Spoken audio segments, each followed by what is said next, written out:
Okay, hello. So, we are made of stories, so let's tell some new ones. We're delighted to be here at EMPATHEAST 2019 and excited to be working together over the next few days. It's also great to be in the lovely city of Plovdiv and to be getting a sense of the history, the cultural richness and the energy of 2019's European Capital of Culture. So we are Dr. Hannah Stevens and Dr. Will Buckingham. We're both writers from the UK and we're working together on a project called Wind and Bones. We're interested in the meeting places between writing, social justice and creativity. Today we're going to talk about stories. The stories we tell about ourselves and about each other, the stories we tell about the world, and the stories we tell about the future. We're also going to tell the story of our own work with Wind and Bones, why we set up the project, and why we're so excited to be here with all of you, trying to imagine new and better futures. Say it, say it. The universe is made of stories, not of atoms. A universe made of stories, not of atoms. The line comes from Muriel Rukeyser's 1968 poem, The Speed of Darkness. And ever since we read the poem, we've been enchanted by this idea. What universe is Rukeyser talking about? Not the universe of things, the universe the physicists try to describe, but a universe equally deep, just as complex and as subtle. The universe of experience.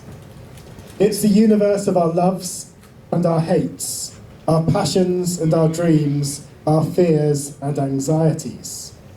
This universe is the universe made of stories.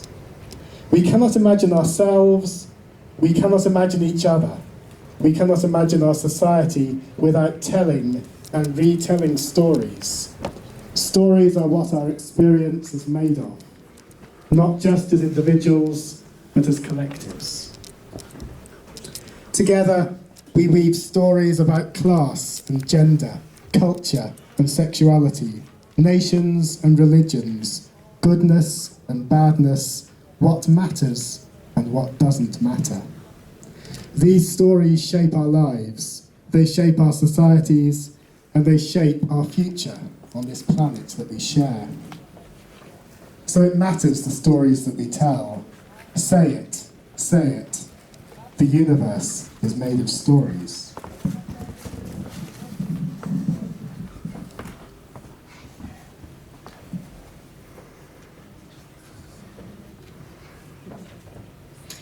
So this is why we need to pay more attention to the stories we tell. This is why we need to develop a deeper understanding of how stories work and how they shape our lives. It is why we need to be bolder and more courageous in finding new stories. Stories are powerful. They can be a force for positive change, but they can also be divisive and destructive. Stories that we are told to denigrate and exclude others. To take one example, in much of Europe, storytellers in the media and in power tell tales about the harms of immigration, about how our cultures are at risk from people who come from far off, looking for new lives or security or freedom from conflict. Or to take another example, stories about the nature of men and about the nature of women that lock both men and women into a culture that diminishes us all, excluding women from positions of power, limiting the possibilities of human life. And although stories such as these are poorly supported by the evidence, they have the potential to shape and reshape our cultures. So it matters what stories we tell. And it matters that we break the hold destructive myths have upon our collective imagination. We need to tell new stories. The responsibility is on us. As Rukeyser says, at the end of the speed of darkness, who will speak these days, if not I, if not you? So we're going to tell the story of our own work with Wind and Bones and our small contribution to this big task of imagining and reimagining the world through fashioning new stories. My own background is in philosophy and, before that, anthropology. Over a decade ago, I wrote a PhD thesis on the relationship between stories and ethics. At the time, I was running lots of grassroots organisations and projects in philosophy and creative writing in the city of Birmingham. And I was interested in bringing both philosophy and sort of storytelling back to earth in everyday ethics and everyday stories. I'm going to ignore that for the time being. I was interested in how stories allow us to navigate our way through the world, even if we can't agree on right and wrong, but they allow us to cut a path through the world together. There's an idea from the mythological traditions of India that stories are like the sea. And meanwhile, the philosopher Aristotle talks about ethics as being like navigation.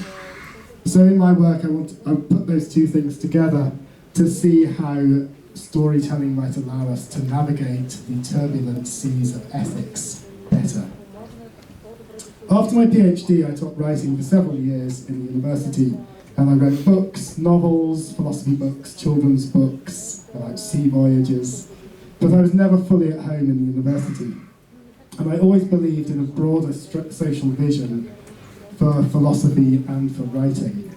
So in 2016 I quit, and I quit specifically so I could better realise that broader social vision.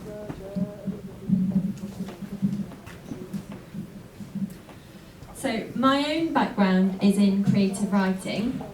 I've always believed in the importance of writing as a way of bringing to light forgotten, overlooked, hidden, ignored and suppressed voices.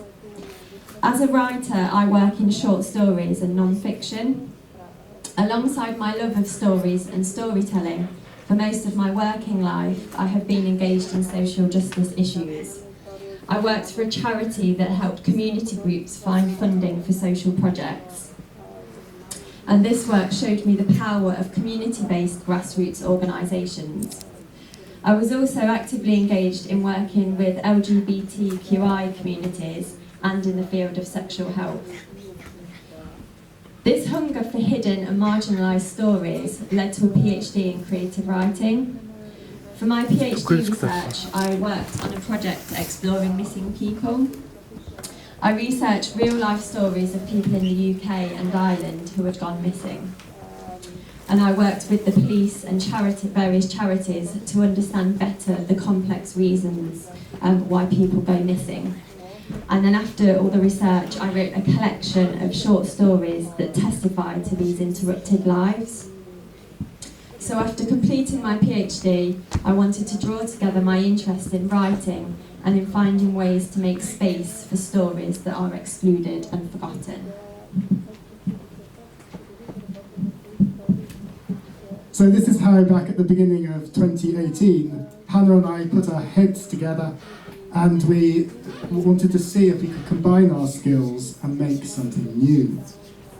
We took a risk and we founded Wind and Bones, with Hannah's long experience of grassroots groups, her activism, her advocacy, and my experience in education. We saw exciting possibilities for telling new stories about writing, creativity, and social justice.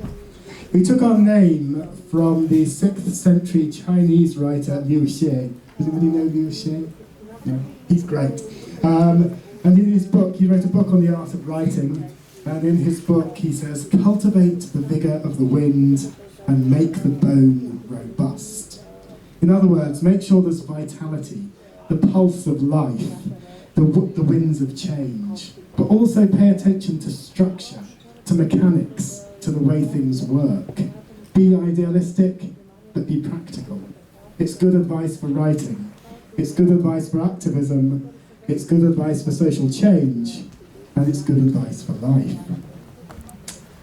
Wind and Bones was an experiment. We started by running workshops in the UK with refugee writers, helping them tell their stories.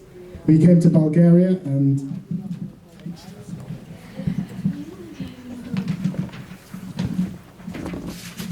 that was slick. We came to Bulgaria on a short residency at the Literature and Translation House in Sofia, and then we were offered 2 more opportunities further afield, a workshop on ethics at the Ubud Writers Festival in Indonesia, and a residency for 8 months at a graduate institute in Yangon, Myanmar. So Myanmar. So we took the plunge. I left my job. We packed up our homes. We found foster homes for Will's cat Bod and my house rabbit Agatha. We flew to Indonesia. We ran our workshop. We connected with fellow writers and activists. And then we went on to Yangon, where we ran writing courses working with journalists, writers, activists and former political prisoners. Military rule in Myanmar ended only in 2011, and the country was changing fast. It was still a troubled place. Everybody knows about the oppression of the Rohingya, but not so many people outside of Myanmar know about the huge problems with ethnic conflicts throughout the country and the issues of social justice and inequality. Myanmar was a world in transition, one where large changes were taking place, and we realised how powerfully it was being shaped by stories and storytelling. Over 8 months, we taught classes, we worked with social activist organisations, we trained teachers, and we developed educational resources with local grassroots groups. In all of our work in Myanmar, we worked alongside local organisations to help find ways of opening up spaces for more diverse storytelling, to help those who wanted to tell their stories more vividly. So last June, our residency in Yangon came to an end and we relocated to Greece. We wanted to develop our work with refugee communities and migrant communities, and we had writing projects to pursue. Hannah was finishing her book In Their Absence, a collection of stories about missing people, and I was researching my forthcoming book, Hello Stranger, Stories of Connection in a Divided World. In particular, I was fascinated in Greece by stories of ordinary Greek people who in 2015 and 2016, at the peak of the migrant crisis, had opened up their homes to refugees from Syria. We continued to run workshops in Greece. We did some work at Volvi refugee camp on a project supported by an organisation called Refugee Trauma Initiative. They're great if you get a chance to work with them. And we worked with young migrants, many of them from Afghanistan, exploring the stories that matter most to them, the stories the media does not tell. But we also made connections regionally, and we made connections with friends and colleagues in Bulgaria, and with the wonderful Ideas Factory, which is why we're here. And so now we're based in Sofia for 6 months. We turned up, we arrived in Sofia 2 days ago, we unpacked our bags, and then yesterday got the bus to Plovdiv. But in Sofia we're teaching classes in partnership with Sofia University in creative writing, and further developing our work with refugees and other marginalised communities. So, what have we learned so far? We're in the middle of this story, not at the end. But what have we learned so far? The first thing, the most important thing we have learned is this: stories matter. They matter more than we think, more than we believe, perhaps more than we can even imagine.